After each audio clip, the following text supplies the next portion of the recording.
Baik, salam Bapak Ibu sekalian. Pada hari ini kita akan kembali lagi mendengarkan firman Tuhan, mau bertumbuh di dalam kebenaran firman Tuhan. Tapi sebelum kita mendengarkan firman Tuhan, mari kita berdoa sejenak. Tuhan Allah Bapa, kami bersyukur untuk hari ini, hari yang Tuhan anugerahkan kepada kami bisa beribadah kepada Tuhan. Meskipun tidak di tempat persekutuan kami, bukan di gereja, tetapi kami di rumah kami masing-masing, tetapi kami sungguh yakin dan percaya akan kebaikan Tuhan akan menyertai dan melindungi kehidupan kami. Terima kasih Tuhan Yesus, inilah firman yang akan kami dengarkan. Tuhan tolong berikan kami hikmat, berikan kami bimbingan, dan biarlah Roh Kudus-Mu akan senantiasa memberikan pengertian yang lebih bagi kami. Terima kasih Tuhan Yesus, terpuji nama-Mu, kami bersyukur dan berdoa. Amin. Baik Bapak Ibu sekalian yang terkasih dalam nama Tuhan, mari langsung saja kita akan membaca firman Tuhan di dalam Matius pasal 5. Matius pasal 5, Injil Matius pasal 5 ayat 13 sampai 16. Ini ayat firman Tuhan yang sangat populer. Ayat firman Tuhan yang sangat populer di kalangan orang Kristen pada umumnya. Tetapi hari ini kita akan mencoba mengkajinya dalam perspektif yang sangat-sangat berbeda. Nah, Matius pasal 5 ayat yang ke-13 sampai 16. Saya akan membacakan buat saudara, silakan perhatikan di Alkitab saudara masing-masing. Garam dunia dan terang dunia. Kamu adalah garam dunia. Jika garam itu menjadi tawar, dengan apakah ia diasinkan? Tidak ada lagi gunanya selain dibuang dan diinjak orang. Kamu adalah terang dunia. Kota yang terletak di atas gunung tidak mungkin tersembunyi. Lagi pula, orang tidak menyalakan pelita lalu meletakkannya di bawah gantang, melainkan di atas kaki dia, sehingga menerangi semua orang di dalam rumah itu. Demikianlah hendaknya terangmu bercahaya di depan orang, supaya mereka melihat perbuatanmu yang baik dan memuliakan Bapamu yang di surga. Bapak Ibu Saudara yang terkasih dalam nama Tuhan, saya akan memberikan tema kita pada hari ini adalah Sugar and Darkness of the World. Gula atau kegelapan di dunia. Ini merupakan sangat-sangat kontradiksi saudara. Mengapa? Karena kita terkadang tidak sangat-sangat kurang memelihara terang, sangat-sangat kurang memelihara garam. Kita lebih cenderung memelihara gula. Kita maunya yang manis-manis saja, dan kita cenderung menjadi pembawa gelap bagi orang lain. Nah, ini makanya saya membuat ini menjadi kontradiksi dalam tema yang akan kita pelajari atau yang akan kita kaji pada perspektif yang berbeda pada hari ini. Sugar and darkness of the world. Gula dan kegelapan di dunia. Menjadi gula, menjadi kegelapan di dunia. Nah, ini yang menjadi sangat-sangat umum menjadi dalam kehidupan manusia. Dianya bukan menjadi garam, justru dianya menjadi gula. Kenapa? Karena gula itu manis. Gula itu kita lebih suka daripada suka dengan garam. Kalau bisa gula itu setiap saat kita konsumsi. Gula itu berfungsi juga dalam berbagai hal. Tetapi kebiasaan manusia, dia lebih menjadi gula daripada menjadi garam. Ya, lalu menjadi kegelapan. Orang lebih suka menjadi gelap. Orang lebih suka memberi gelap kepada orang lain daripada memberikan terang. Nah, saudaraku yang terkasih dalam nama Tuhan, ada satu pertanyaan di dalam khotbah Yesus di bukit ini.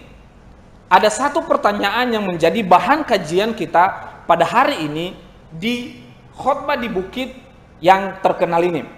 Satu pertanyaan tersebut adalah apa yang dimaksud Yesus tentang garam?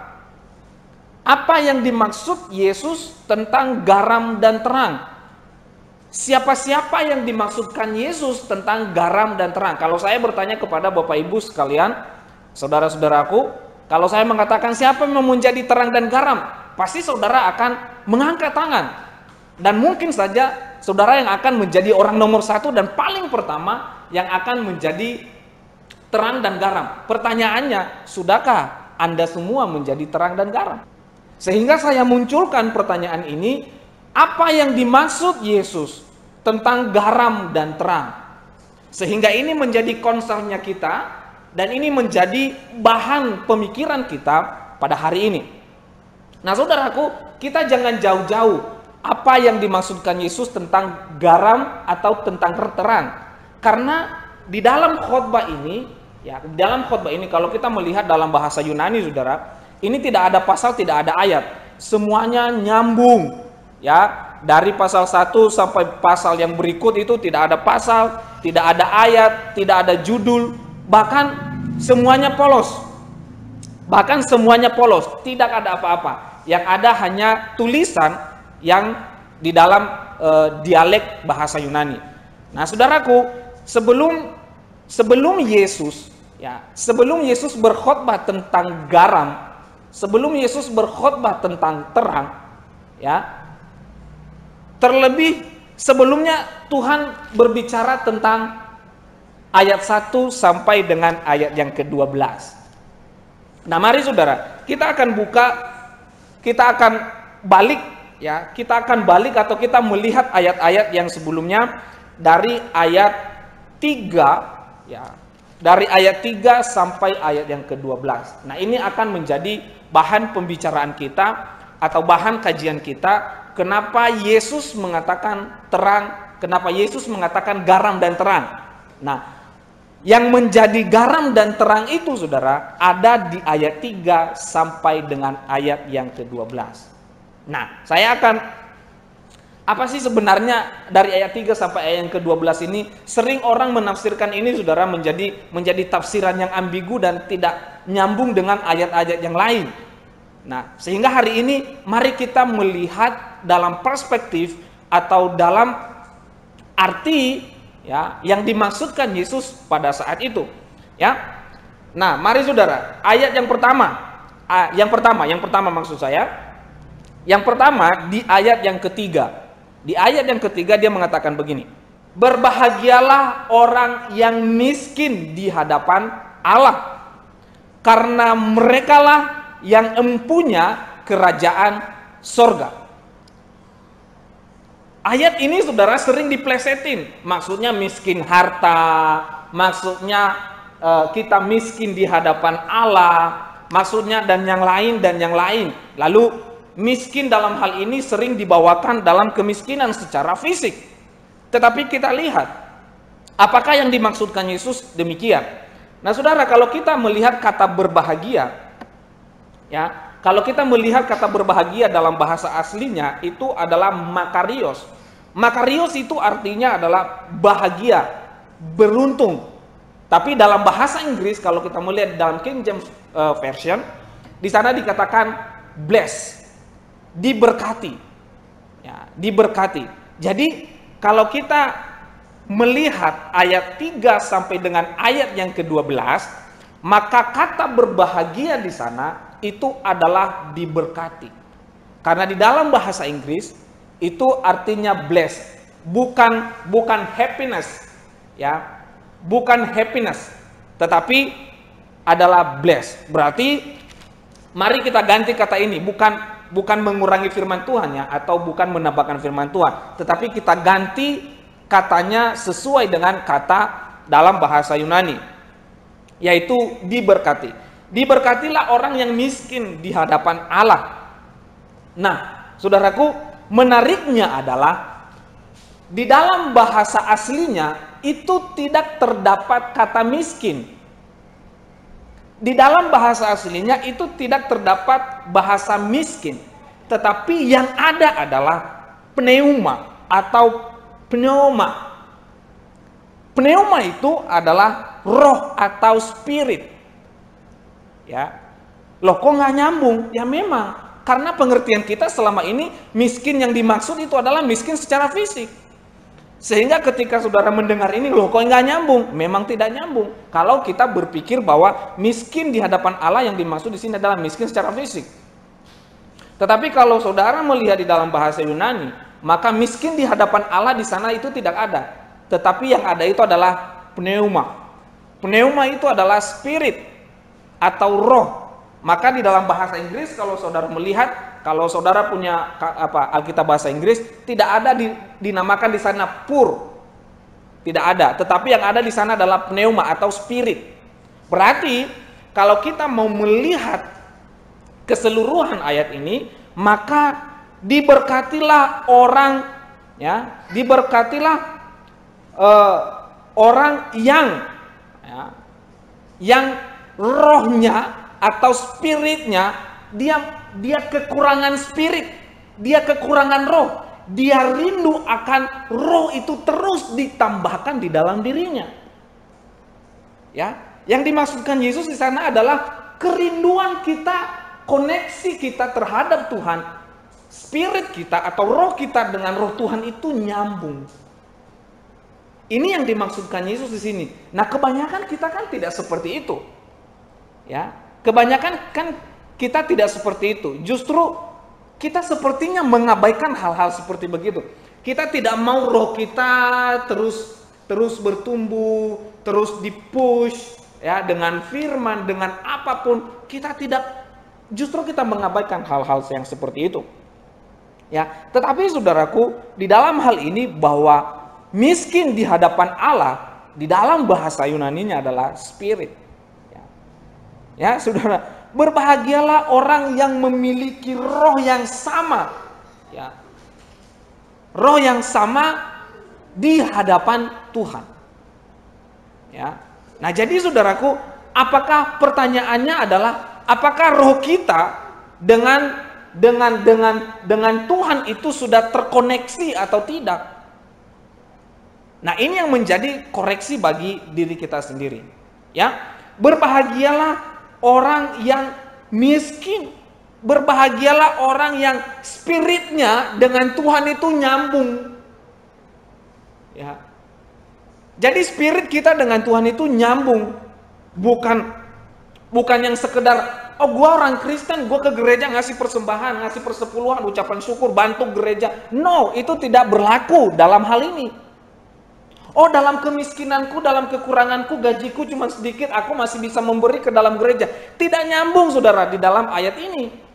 Karena bukan miskin harta yang dimaksud di sini. Yang dimaksudkan adalah ketika kita rindu secara terus-menerus menyambungkan spirit kita dengan Tuhan. Itu yang pertama. Ini ciri yang pertama yang dimaksudkan Yesus tentang garam dan terang. Lalu yang kedua, berbahagialah orang yang berduka cita. Nah ini lagi nih, sering diplesetkan. Bahkan saudaraku, ada banyak orang membawa ini di dalam duka. Kalau orang berkhotbah, lalu datang ke rumah duka, lalu membawa firman Tuhan ini. Berbahagialah orang yang berduka cita karena mereka akan dihibur. Nggak nyambung, saudara. Karena kalau saudara melihat ayat berikutnya seterusnya, itu nggak nyambung sama sekali. Ya, itu nggak nyambung sama sekali. Karena ayat terakhir dari pasal ini dikatakan hendaklah kamu sempurna seperti Bapamu di surga adalah sempurna. Lalu nyambungnya di mana berduka citanya? Tidak ada, saudara. Tetapi yang dimaksudkan di sini adalah berduka cita, artinya adalah merasa sedih atas kelemahan kita, tidak mampu memenuhi standar kebenaran Allah dan kuasa kerajaannya. Jadi maksudnya begini, saudara. Duka cita yang dimaksudkan di sini adalah ketidakmampuan kita, kehidupan kita sehari-hari yang masih hidup di dalam dosa, yang masih hidup di dalam kekurangan, keseringannya terus melakukan pelanggaran di hadapan Tuhan, sehingga kebenaran itu kita tidak mampu mempraktekkannya di dalam kehidupan sehari-hari. Contoh yang sangat simpel, saudara, jangan membalas kejahatan dengan kejahatan. Yang kita lakukan apa? Balaslah kejahatan dengan kejahatan. Itu yang kita lakukan. Nah, seharusnya kita itu merasa sedih, saudara. Ini kebenaran tidak bisa kita lakukan. Kebenaran ini menjadi hancur. Kebenaran firman menjadi hancur dalam diri kita karena kita terus melakukan hal-hal yang buruk di hadapan Tuhan. Tapi nyatanya saudara ya, nyatanya kita tidak merasa sedih. Ya, nyatanya saudara, kita tidak merasa sedih, justru ketika kita melakukan kejahatan justru kita bangga banget. Ih, aku tadi labrak dia loh. Aku tadi, wah, udah mau hampir kucakar mukanya. Aku pengen tuh mukanya hancur sebenarnya. Justru kita bangga dengan itu, saudara. Aneh sekali. Ya. Lalu dalam pasal 5 ini, ayat yang keempat, berbahagialah orang yang berduka cita. Maksudnya adalah, gue sedih nih nggak bisa melakukan firman Tuhan. Gue sedih tidak bisa mempraktekkan kebenaran dalam hidup saya.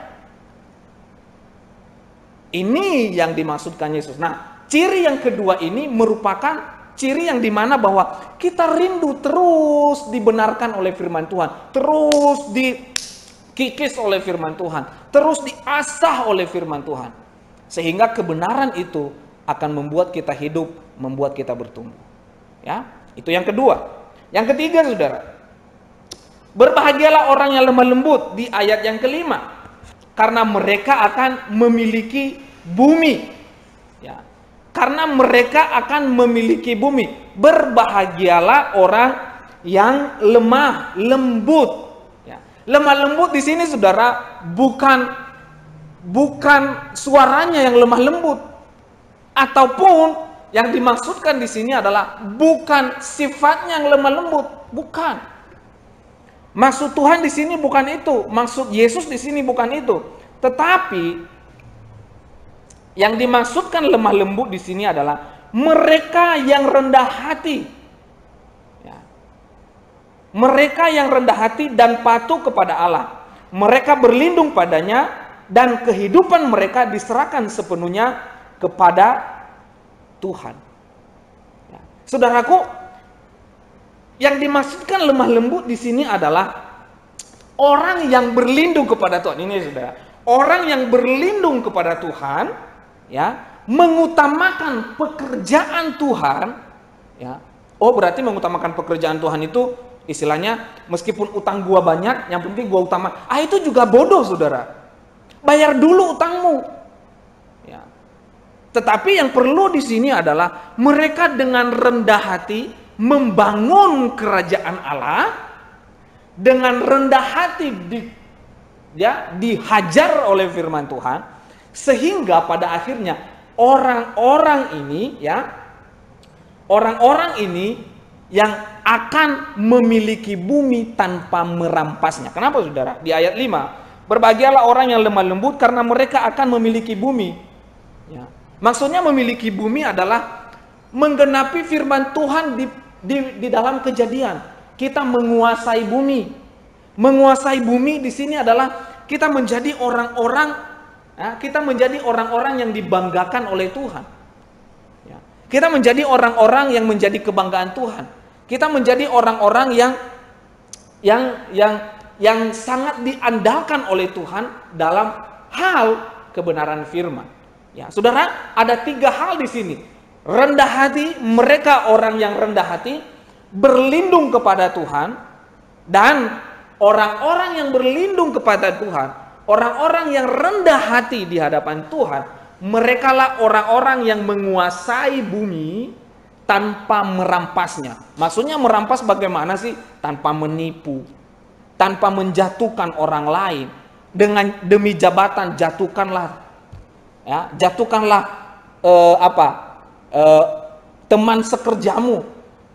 Orang-orang ini, saudara, sehingga oleh karena hidupnya dipenuhi dengan kebenaran yang di nomor 2 tadi, maka orang ini tidak akan mungkin merampas bumi ini dengan kekerasan. Saudara masih ingat tentang pertemuan iblis dan Yesus di padang gurun setelah dia puasa?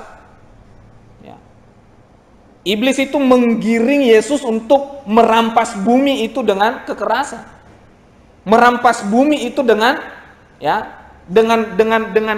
hal-hal yang tidak sesuai dengan kerajaan Allah. Ya. Nah, saudaraku, orang yang dipenuhi dengan kebenaran, dengan rendah hati, orang-orang inilah yang tidak mungkin merampas bumi ini, merampas kekuasaan dengan paksa. Ya, itu hal yang ketiga, saudara. Hal yang keempat, berbahagialah orang yang lapar dan haus akan kebenaran, karena mereka akan dipuaskan. Lapar dan haus, ya, lapar dan haus di ayat yang ke-6, ya. Syarat dasar dari semua kehidupan saleh adalah lapar dan haus akan kebenaran. Itu syarat pertama, saudara. Ya, pertanyaannya, apakah kita sudah lapar atau kita sudah kenyang sehingga kita merasa bahwa nggak penting, ya, tidak penting mendengarkan Pak Gembala berkhotbah. Kenapa? Gue udah kenyang. Apalagi di masa pandemi gini, kita bisa mendengarkan streaming di mana-mana sehingga kenyang. Tetapi syarat utama menjadi seorang yang suci dan saleh, memiliki spirit yang besar, memiliki kebenaran yang mampu menumbuhkan kehidupan kita sebagai Kristen, maka syarat utamanya adalah lu lapar haus akan kebenaran. Itu nggak bisa kita mengatakan gua kenyang, karena kebenaran itu tidak pernah membuat kita kenyang. Karena kebenaran itu harus terus dicari. Harus terus dicari. Ya. Kalau kita tidak mencari kebenaran, saudara, maka syarat menjadi seorang yang saleh itu tidak akan pernah ada. Ya. Haus dan lapar bukan masalah makanan. Kalaupun ini masalah makanan, ini makanan firman, saudara. Bukan masalah perutmu. Tapi ini masalah firman. Ya. Jadi berbahagialah orang yang lapar dan haus, diberkatilah orang yang lapar dan haus akan kebenaran. Sehingga ketika kita haus akan kebenaran, maka spirit, nah ini yang tadi ya dari ayat 1, spirit, lalu yang kita akan hidup dalam lemah lembut, ya, lalu sampai kepada yang keempat ini. Ya, itu yang keempat, saudara. Yang kelima, ini lumayan panjang, saudara ya. Nah, yang kelima, berbahagialah orang yang murah hatinya. Murah hatinya di sini, saudara, murah hati yang dimaksudkan di sini bukan, oh saya suka memberi, wah diberi, wah beri terus, bukan. Itu memang sudah wajib harus kita lakukan. Hal-hal yang seperti itu sudah wajib, bukan harus dicekokin dengan firman dulu baru kita murah hati, enggak. Tetapi yang dimaksudkan Tuhan Yesus di sini adalah penuh belas kasihan, rasa iba terhadap orang yang menderita. Menderita maksudnya di sini adalah menderita karena dosa. Ya, menderita karena dosa. Ya. Baik karena dosa maupun karena duka cita. Ya. Orang yang murah hati itu sungguh ingin mengurangi penderitaannya. Penderitaan orang yang berdosa tersebut. Ya. Nah, dengan menunjukkan kemurahan kepada orang lain, kita sendiri akan beroleh kemurahan. Ayat 5 itu mengatakan, diberkatilah orang yang lemah lembut karena mereka akan memiliki bumi. Ya. Berbahagialah orang yang lapar dan haus akan kebenaran karena mereka akan dipuaskan. Berbahagialah orang yang murah hati, ayat 7, karena mereka akan beroleh kemurahan. Jadi maksudnya di sini, saudaraku, tentang murah hati, ini kita merasa sedih kalau ada orang yang hidup di dalam dosa, merasa iba kalau hidupnya terus melakukan dosa, bukan membiarkannya, bukan menelantarkannya. Harusnya kita peduli dengan dia, kita bawa dia kepada Tuhan agar dia mengenal Tuhan. Bagaimana kita membawa orang berdosa ke dalam tangan Tuhan, kita sendiri tidak tahu kebenaran. Kenapa kita tidak tahu kebenaran? Karena kita tidak memiliki rasa lapar dan haus. Sehingga orang di sana berdosa, kita juga ikut berdosa. Dan sepertinya kalau kita berdosa pun kita fine-fine aja tuh, baik-baik saja. Tidak ada yang berkurang juga katanya. Ya, isi dompetku juga tidak berkurang kalau saya berbuat dosa. Malah ikut-ikutan berbuat dosa. Bukan membawa orang kepada Tuhan, dia malah terbawa di dalam dosa. Bukan iba dengan orang yang menderita karena dosa, tetapi justru dia iba dengan dirinya sendiri karena juga melakukan dosa. Nah, ini yang dimaksudkan dengan murah hati. Murah hati adalah iba, sedih, lalu dipraktekkan sedihnya itu. Ayo mari datang kepada Tuhan, datang ke gereja, ini loh yang benarnya loh, ini loh, ini loh, ini loh. Kalau kita kan enggak. Justru kalau ada orang ngerumpi gimana? Ih, apa sih, kepo nih, kepo. Ih, apa sih yang kalian ceritakan? Oh iya, tetangga yang di sebelah situ tuh, ih, apa sih, ih, gitu, ya gitulah. Nah ini, padahal ada tugas yang diberikan oleh Tuhan. Kita harus murah hati dengan rendah hati. Ya, saudara. Nah, ini dia. Yang berikut, saudara. Yang keenam, berbahagialah orang yang suci hatinya, karena mereka akan melihat Allah. Ya, kata suci hatinya di sana adalah kataros. Kataros itu artinya bersih, halal, murni. Nah, jadi kata suci hatinya di sana adalah kataros, berarti murni, halal, ya, halal dan bersih. Ya, itu yang dinamakan di sana suci hati. Ya. Nah, mereka yang telah dibebaskan dari kuasa dosa oleh kasih karunia Allah dan kini berusaha tanpa tipu daya untuk menyenangkan hati Allah dan memuliakan Dia dan menjadi sama seperti Dia. Ya, saudara, orang yang suci hatinya, maka orang ini yang akan berusaha melakukan apa yang dikehendaki oleh Tuhan. Kenapa? Karena orang yang suci hatinya, ya, karena orang yang suci hatinya, mereka akan melihat Allah. Tanpa kesucian, kita tidak akan mampu melihat Allah. Ya, saudara, mereka berusaha untuk memiliki sikap hati yang sama seperti Allah, mengasihi kebenaran, membenci kejahatan. Hati mereka termasuk pikiran, kehendak dan perasaan adalah selaras dengan hati Allah. Jadi begini saudara, dalam hal ini suci hati, ya, yang namanya kataros tadi, murni, halal, bersih, maka yang dimaksudkan Tuhan di sini adalah hidupmu bukan milikmu lagi, itu sudah milik Tuhan. Jadi apapun yang Tuhan lakukan atas hidup kita, kita harus melakukannya. Tidak ada jalan keluar, saudara. Tidak ada jalan keluar. Kita harus melakukan itu. Pikiran Tuhan harus selaras dengan pikiran kita. Perasaan Tuhan harus selaras dengan perasaan yang ada di dalam diri kita. Ya. Bukan perasaan kita yang selaras dengan Tuhan, bukan. Pikiran, perasaan Tuhan itu harus selaras dengan apa yang kita rasakan. Nah, seperti yang tadi, ya, kategori 1, 2, 3, 4, 5 itu, ya, merasa iba. Ini perasaan Tuhan. Dia ibam, ada orang menderita, ada orang sakit, ada orang berdosa, dia angkat. Kita kan enggak, mati lu, biarin lu. Kita kan seperti itu, saudara. Tapi pesan Tuhan mengatakan apa? Kita harus iba. Pikiran Tuhan, perasaan Tuhan harus selaras dengan apa yang ada di dalam perasaan kita. Ini yang dinamakan dengan suci hati. Orang yang tidak suci hati, saudara, tidak akan mampu melihat Allah. Percayalah. Orang yang tidak memiliki rasa iba, tidak rindu dengan kebenaran, spiritnya tidak pernah rindu dengan Tuhan, tidak akan mungkin melihat Allah. Ya. Yang ketujuh, ya, yang ketujuh, saudara. Yang ketujuh, berbahagialah orang yang membawa damai, karena mereka akan disebut anak-anak Allah. Berbahagialah orang yang membawa damai, karena mereka akan disebut anak-anak Allah. Itu yang ketujuh. Ya, berbahagialah orang yang membawa damai, karena mereka akan disebut anak-anak Allah. Ya. Nah, di sini saudara, membawa damai itu adalah eiropoios. Eiropoios itu adalah orang-orang yang telah diperdamaikan dengan Allah. Ini saudara, ya. Ya, ini ya saudara. Orang-orang yang sudah diperdamaikan dengan Tuhan. Ya, ingat, Tuhan sudah mendamaikan kita, ya. Tuhan sudah mendamaikan kita dengan Bapa di surga, ya.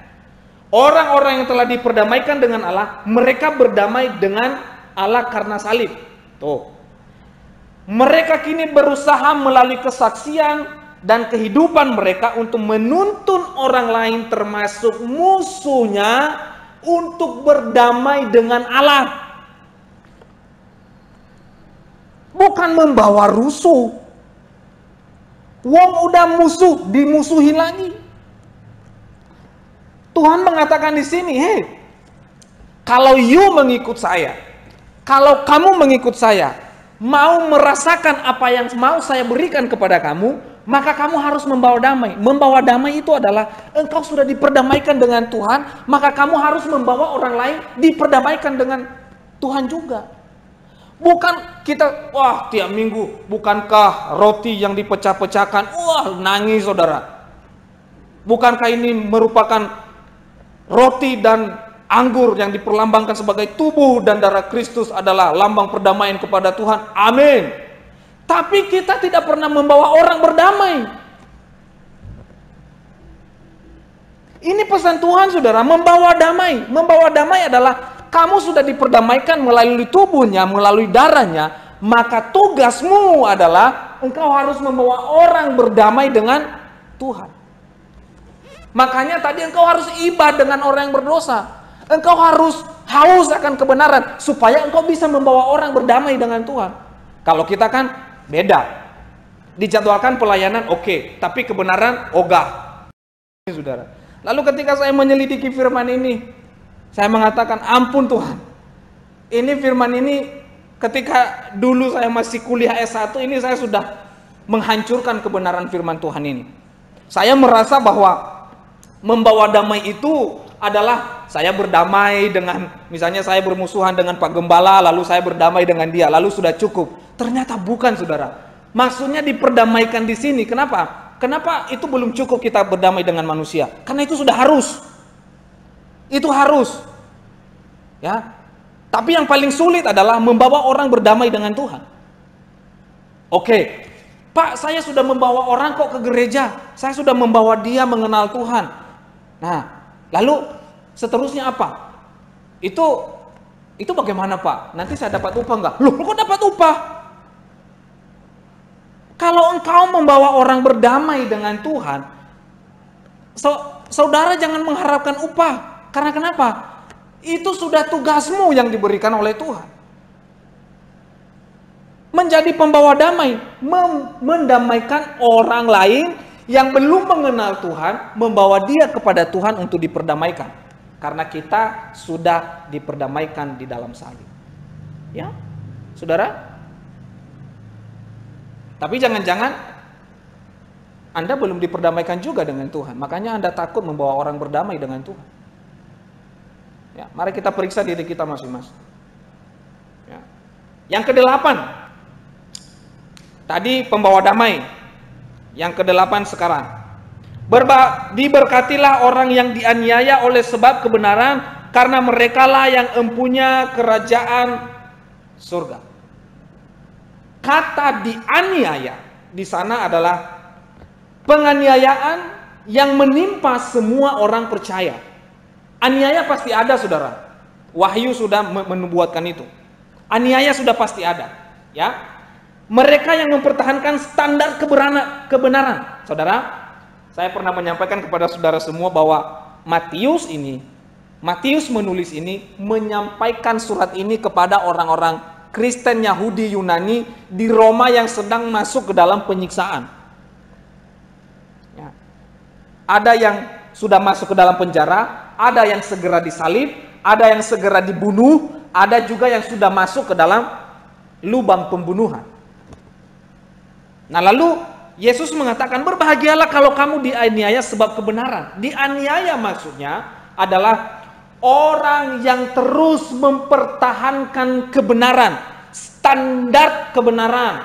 Kita tidak pernah menyeleweng, kita tidak pernah menjual firman Tuhan. Kita tidak pernah menjual iman kita kepada Tuhan, tetapi senantiasa mempertahankan standar itu. Mempertahankan standar Tuhan. Sehingga kehidupan kita menjadi orang-orang yang diperhitungkan oleh Tuhan. Ya. Bukan seperti jemaat ya, Efesus yang suam-suam kuku. Saudara, tidak seperti begitu. Itu tidak sesuai dengan standar. Jadi dianiaya maksudnya adalah semua manusia akan mengalami penganiayaan, khusus orang Kristen sesuai dengan nubuat wahyu.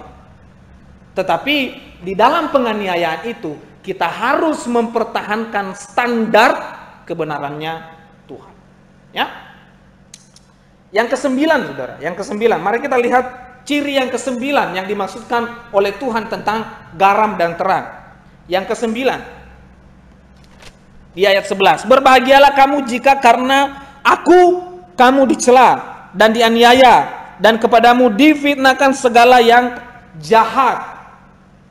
Dicela dan dianiaya. Manusia yang hidup dalam kebenaran dan tidak berkompromi dengan kejahatan, justru musuh terdekatnya adalah celaan, aniaya, fitnah yang jahat, bahkan mungkin akan berakibat pada kematian. Ya, saudara, dicela dan dianiaya. Ya, saya tidak akan berbicara tempat kerja saudara, enggak. Tapi ketika engkau beribadah kepada Tuhan, engkau akan mendapatkan celaan, engkau akan dianiaya, itu sudah pasti. Ya. Ngapain sih dia ke gereja mulu pelayanan? Emangnya dia dapat apa di sana? Emangnya dia dapat duit? Enggak, apalagi kita. Ya. Nggak akan dapat duit. Dia dapat apa sih di sana? Emangnya dia jadi kaya? Tuh, dia ke gereja aja pelayanan masih gitu-gitu aja tuh. Lah orang pelayanan dan ke gereja aja masih gitu-gitu, gimana dengan lu yang nggak pernah ke gereja dan beribadah? Yang tidak pernah mendengarkan kebenaran, yang tidak pernah haus akan kebenaran, yang tidak iba dengan orang yang berdosa, yang begitu-gitu aja masih gini-gini, ya. Nah, saudara, jadi ketika kita beribadah, maka dua hal yang akan kita hadapi. Tiga hal. Dicela, dianiaya, difitnah. Saudara, jangan bangga ke gereja, saudara. Karena sebentar lagi Anda dianiaya. Sebentar lagi Anda dicela. Nggak usah bangga. Tapi banggalah karena engkau telah sudah berdamai kepada Tuhan. Apalagi banggalah kalau engkau membawa orang berdamai kepadanya. Luar biasa. Kalau engkau datang ke gereja, itu karena Tuhan memberikan engkau kesempatan. Itu karena Tuhan telah berdamai dengan engkau.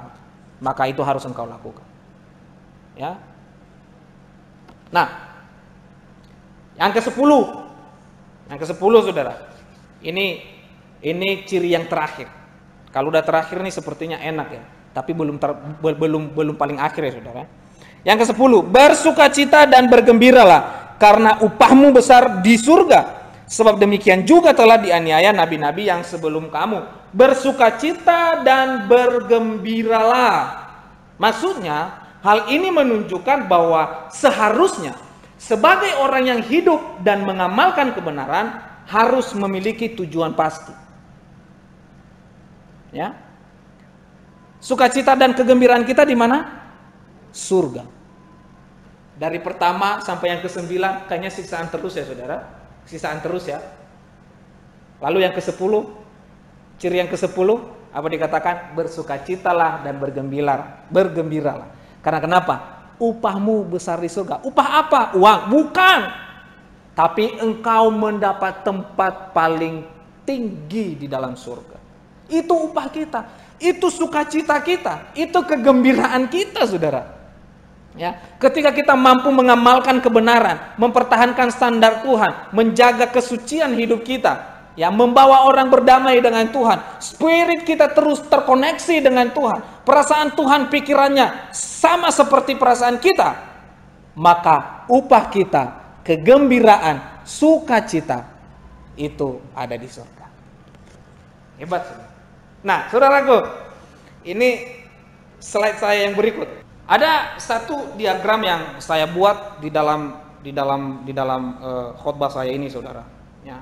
Bagaimana kita memahami kebenaran yang sudah saya kaji dari pertama, ciri pertama hingga sampai yang ke-10. Ya, saudara, kalau saudara memperhatikan pasal 5 dan pasal ke-6 ini sungguh nyambung saudara dengan apa yang kita bahas hari ini ya. Ada Matius pasal 5 ayat 13 sampai 16 tentang garam dan terang. Lalu ada Matius pasal 5 ayat 48. Lalu ada Matius pasal 6 ayat yang ke-33. Maksudnya apa saudara? Ada diagram Matius pasal 5 ayat 13 sampai 16. Lalu di atasnya ada Matius pasal 5 ayat yang ke-48. Lalu di sebelah sini, ya karena saya membuat diagramnya segitiga, Matius pasal 6 ayat 33. Kenapa? Matius pasal 5 ayat 13 sampai 16 ini terhubung dengan Matius pasal 5 ayat 48. Karena kenapa? Matius pasal 5 ayat 48 itu berbicara tentang hendaklah kamu sempurna seperti Bapamu yang di surga adalah sempurna. Ya.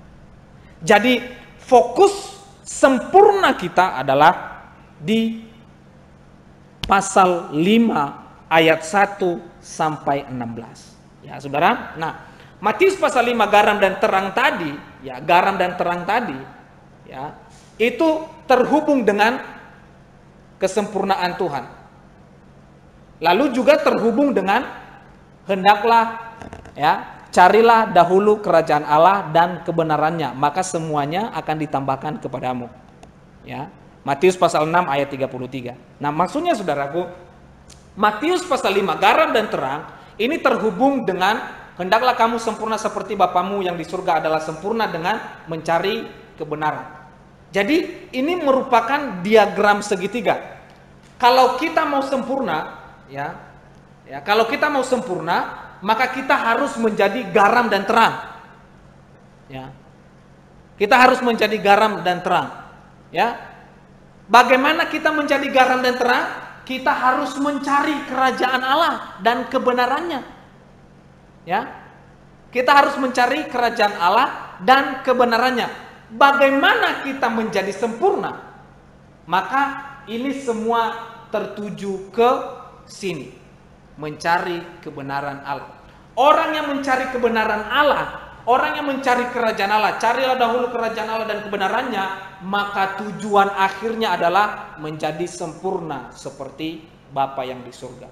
Orang yang menjadi garam dan terang, maka secara otomatis dia akan mencari kebenaran itu dan kerajaan, sehingga dia akan menjadi sempurna seperti Bapa yang di surga adalah sempurna. Jangan mengharapkan kesempurnaan, saudara, kalau engkau tidak bisa menjadi garam dan terang. Jangan engkau mengharapkan kesempurnaan kalau engkau tidak bisa, tidak mampu mencari kerajaan Allah, kebenarannya.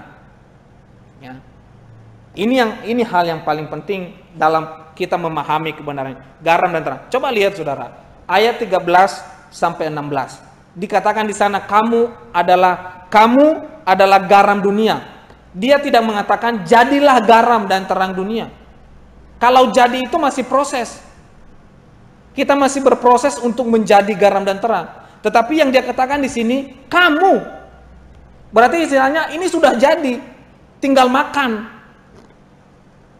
Makanya kamu garam dan terang dunia. Bukan jadilah garam dan terang dunia, tapi kamu. Jadi kebenaran ini harus benar-benar kita memahami bahwa garam dan terang dunia itu, ya, garam dan terang dunia tujuan kita agar menjadi sempurna seperti Bapa yang di surga adalah sempurna. Garam dan terang dunia kita bisa memperolehnya kalau kita mencari kebenaran Allah, dan kesempurnaan Allah baru bisa kita temukan kalau kita mencari kerajaan Allah. Nah, saudaraku yang terkasih dan umat Tuhan, di dalam kesimpulan saya dalam hal ini bisa kita balik, ya. Bisa saudara lihat bahwa ada hubungan timbal balik di sini. Diberkatilah, ada konklusinya di bawah. Diberkatilah, ada konklusinya di bawah. Nah, saudaraku yang terkasih dan umat Tuhan, saudara bisa melihat di layar saudara tentang apa konklusi dari semua apa yang sedang kita bicarakan nah hari ini. Maka saudaraku, saudara mau menjadi garam dan terang dunia atau mau menjadi kegelapan dunia? Saudara tinggal memilih. Apakah engkau adalah garam dan terang dunia, atau engkau adalah kegelapan dunia. Nah, ini yang menjadi pesan atas kehidupan kita, saudara. Ya, diberkati loh orang yang miskin. Kenapa? Mereka yang mempunyai kerajaan sorga. Ya, diberkati orang yang berduka cita. Kenapa? Mereka akan dihibur. Jadi itu konklusi yang selalu ada, ya, konklusi dalam firman Tuhan ini. Nah, saudaraku yang terkasih dalam Tuhan, tidak heran kalau kita menjadi Kristen itu adalah menjadi suatu kebanggaan. Tetapi jangan menjadi bangga, kebanggaan kita itu menjadi titik dari kesombongan kita. Tetapi marilah kita hidup sesuai dengan berkat Tuhan yang ada di dalam pasal 5 ayat 3 sampai 12. Itu hal yang paling penting. Jadi firman Tuhan ini memiliki pesan bahwa kita garam dan terang dunia. Garam dan terang dunia ada 10 komponen yang sudah saya sampaikan kepada saudara. Saudara tinggal memilih. Anda mau melakukan atau tidak. Kalau Anda tidak mau melakukan, jangan harap Anda punya upah di surga. Jadilah garam dan terang dunia. Kamu adalah garam dan terang dunia, bukan jadi garam dan terang dunia, tapi kamu bukan jadi. Demikian firman Tuhan. Tuhan Yesus memberkati kita semua. Mari kita berdoa.